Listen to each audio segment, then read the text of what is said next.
नमस्कार, मैं हूं अंकुर और आप देख रहे हैं सत्य हिंदी का न्यूज बुलेटिन। एक नजर अब तक की सुर्खियों पर।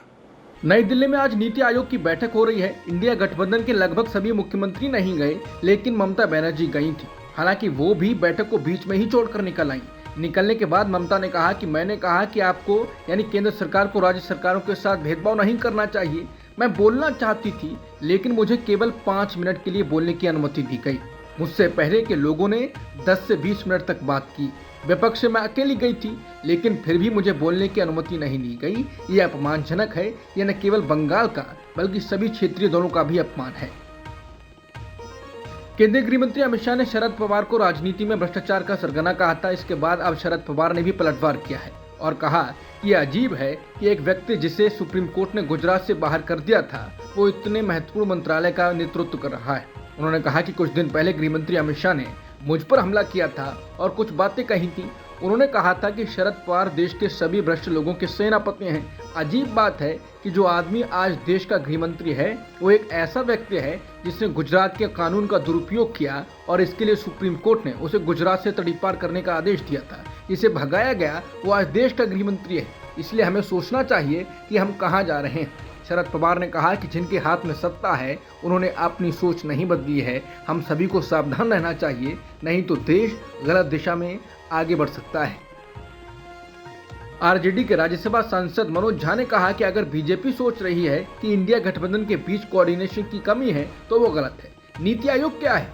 वो एक बॉडी है जिसे एक विशेष शैक्षणिक अभ्यास के लिए बनाया गया था। इससे हासिल क्या हुआ? बिल्कुल कुछ नहीं। योजना आयोग के साथ समस्या क्या थी? सिर्फ इसलिए कि नेहरू ने बनाया था। मनोज झा ने कहा कि लेकिन आप नेहरू के युग की कई चीजें ढो रहे हैं। मजबूरी है आपकी। पार्लियामेंट्री डेमोक्रेसी नेहरू की इमेजिनेशन के बगैर नहीं चल सकेगी। चाहे आप तीसरा टर्म ले लें, मैथमेटिकल रियलिटी से हकीकत नहीं बदलती।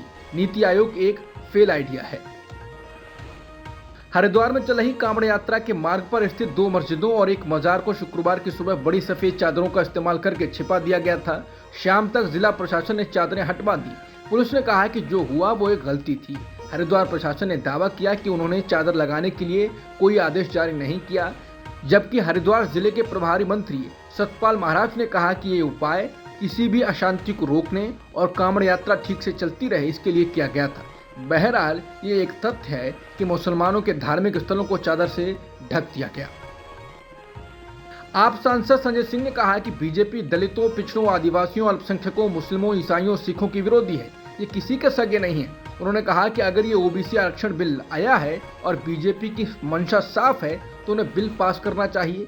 देश के पिछड़े वर्ग के लोगों के हित में है और हम इस बिल का एक बार नहीं बल्कि 1000 बार समर्थन करेंगे। मैं प्रधानमंत्री मोदी से कहना चाहता हूं कि अगर आपकी पार्टी और आपकी नीयत साफ है, तो इससे अच्छा कोई बिल नहीं आ सकता।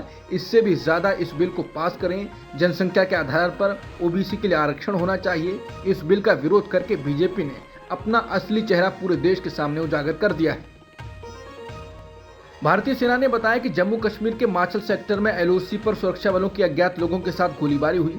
सेना ने बताया है कि कुपवाड़ा के माचल सेक्टर में हुई इस गोलीबारी में एक पाकिस्तानी शख्स की मौत हुई है, जबकि 2 भारतीय जवान घायल हुए हैं। हालांकि सूत्रों के हवाले से बताया जा रहा है कि एक सैनिक की मौत हो गई है और एक कैप्टन समेत 4 अन्य घायल हो गए हैं। सेना ने बताया है कि घायल जवानों को बाहर निकाल लिया गया है, जबकि ऑपरेशन अभी भी जारी है। प्रधानमंत्री मोदी ने ओलंपिक खेलों में हिस्सा लेने वाले भारतीय खिलाड़ियों की हौसला अफजाई की है। नरेंद्र मोदी ने खिलाड़ियों को शुभकामनाएं देते हुए कहा कि हर एथलीट भारत का गौरव है। बता दें, स्टार बैडमिंटन खिलाड़ी पीवी सिंधु ने पेरिस ओलंपिक 2024 के ओपनिंग सेरेमनी में भारतीय दल का नेतृत्व किया। नाव पर सवार सिंधु हाथ में भारतीय झंडा लेकर लहराती दिखी। इस दौरान सभी भारतीय खिलाड़ी अपने हाथों में भारतीय झंडा लिए दिखे। भारत ने ओलंपिक 2024 के लिए 117 खिलाड़ियों का दल पेरिस भेजा है। 10 मीटर एयर राइफल मिश्रित टीम के मुकाबले शुरू हो गए हैं। इस इवेंट में कुल 28 टीमें हिस्सा ले रही हैं। हालांकि इसमें भारत के सिर्फ 2 टीमें शामिल हैं। संदीप और एलावेनल की टीम है और अर्जुन बाबूता व रमिता जिंदल की एक टीम। हर खिलाड़ी 10 शॉट्स की 3 सीरीज में निशाना लगाएगा। लास्ट में 4 टीमें मेडल दौर में प्रवेश करेंगी। पहले और दूसरे नंबर की टीम गोल्ड मेडल के लिए भिड़ेगी, वहीं तीसरे और चौथे नंबर की टीम ब्रॉन्ज मेडल के लिए भिड़ेगी। पेरिस ओलंपिक में आज भारतीय पुरुष हॉकी टीम न्यूजीलैंड से भिड़ेगी। यह मुकाबला भारतीय समय के अनुसार रात 9 बजे शुरू होगा। बता दें कि पिछले ओलंपिक में भारतीय पुरुष हॉकी टीम ने ब्रॉन्ज मेडल जीता था। कमला हैरिस ने अमेरिका के राष्ट्रपति पद के लिए अपनी उम्मीदवारी का ऐलान कर दिया है। कमला हैरिस ने सोशल मीडिया प्लेटफॉर्म एक्स पर इसका ऐलान करते हुए लिखा, आज मैंने आधिकारिक तौर पर अमेरिका के राष्ट्रपति पद की उम्मीदवारी का ऐलान करते हुए फॉर्म पर दस्तखत कर दिए। मैं हर वोट हासिल करने के लिए कड़ी मेहनत करूंगी। उन्होंने लिखा कि और नवंबर में लोगों की ताकत से भरा हमारा अभियान विजयी रहेगा। अमेरिका के उपराष्ट्रपति कमला हैरिस ने इजरायल के प्रधानमंत्री बेन्यामिन नेतन्याहू पर गजा में चल रहे युद्ध को रोकने के लिए तीखा दबाव डाला है, जिसमें इस बात के संकेत देखे गए कि अगर वो राष्ट्रपति बनती हैं तो वे इजरायल के बारे में अमेरिकी नीति को बदल सकते हैं। नेतन्याहू और कमला हैरिस की मुलाकात हुई। मुलाकात के बाद उपराष्ट्रपति ने कहा कि इजरायल को अपना बचाव करने का अधिकार है और वो ऐसा किस तरीके से करता है ये मायने रखता है। पिछले 9 महीनों में गजा में जो कुछ हुआ है वो विनाशकारी है। कमला हैरिस ने कहा कि मैंने वहां की गंभीर मानवीय स्थिति के बारे में अपनी गंभीर चिंता स्पष्ट कर दी है। मैं चुप नहीं रहूंगी। हैरिस की टिप्पणियां तीखे और गंभीर स्वर में थी। इजरायल के प्रधानमंत्री बेन्यामिन नेतन्याहू ने कहा कि वो हमास से युद्ध खत्म करने के लिए बातचीत के लिए तैयार है। उन्होंने कहा कि वो इसके लिए अपना शिष्टमंडल रोम भेजेंगे।